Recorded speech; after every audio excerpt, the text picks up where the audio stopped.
It's the beginning of November and the time that many riders start talking about No-Stirrups November.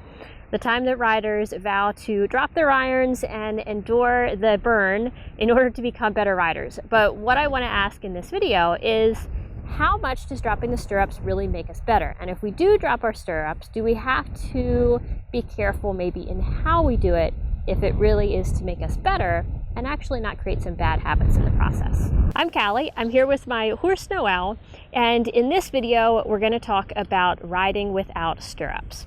So riding without your stirrups can have some really good benefits, but if you're not careful, it can actually have a detriment to your riding. Let me explain. One of the things that's really a benefit to riding without stirrups is that when you drop the stirrups, if you have a tendency to brace against them, without having the stirrups on your feet, you can feel a different movement through your hip, and you can feel what it's like to have your leg just hanging without that brace that creates the tension going up through your body. However, in order to ride better with the stirrup on, which is how we ride most of the time, you do have to learn to work within the limit of the stirrup. And riding without stirrups, while it will give you some feelings, it won't necessarily help you do that. The other thing that riding without stirrups can be beneficial for is just balance. It helps you learn how to balance yourself on your sit bones, make those little adjustments, and be less reliant on the stirrups in order to maintain your balance. But the danger of riding without stirrups comes if we do too much of it. Because if we do too much, either for a length of time, more than we're able to maintain our position, or if we do it at a level where we don't yet have the skills to be riding there, you're going to simply learn to grip in order to compensate. So you want to do your no stirrups work in short little bits, and you also want to do it at a level that feels fairly easy for you, at a gait that's fairly easy. Meaning, if you drop your stirrups and then you try to just do your sitting trot around the arena for 20 minutes, you're going to probably get really tired, you're going to start gripping, and you're actually going to train yourself to do a pattern that you don't want, that gripping with the leg, instead of getting any positive benefits from that no stirrup work. So I actually recommend that you spend this month, if you're wanting to participate in the idea of No Stirrups November, do it in just small little increments and really pay attention to how correctly you're riding.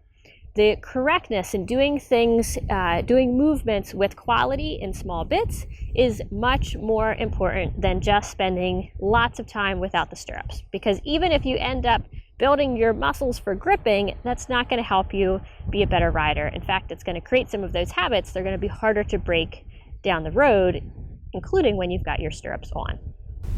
Here's a simple example. I mentioned earlier learning to ride the sitting trot without stirrups. One thing that I often recommend is, if you do this, go into the trot for just a few strides and come back to walk.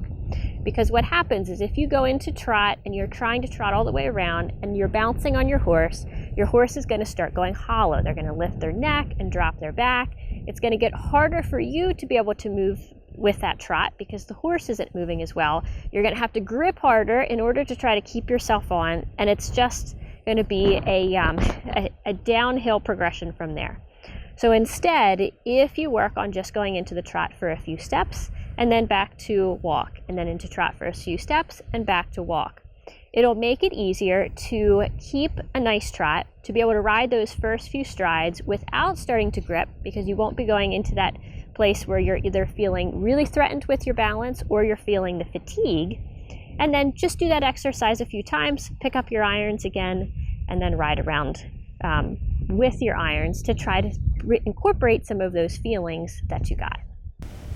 Now I'd love to hear from you. What is one riding skill that you're working on this month? Go ahead and put it in the comments. Make sure that you're watching this at crktrainingblog.com. Leave your comment there. We'll be going over the comments, and if we have a video that is going to be helpful for you for that skill, we'll let you know in the comments. Thanks again for watching, and I'll see you in the next video.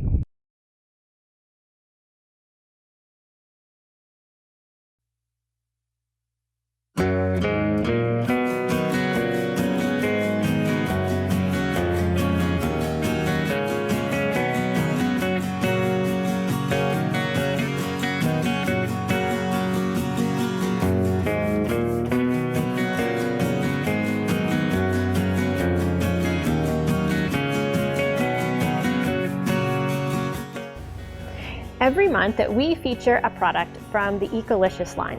Ecolicious is a line of all-natural horse care products that I started using, then started caring for the folks that ride and board here at my barn, and now we carry it that you can order it from anywhere and we'll send it to you as well.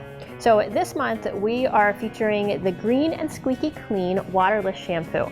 It's great for this time of year, especially if you live in a climate like we are here in PA, where it's starting to get cold. We're not wanting to bathe the horses as much. They're starting to get the long winter coats. The Green and Squeaky Clean Waterless Shampoo is made with aloe vera. It has honey, tea tree, and sweet orange essential oil, and also witch hazel.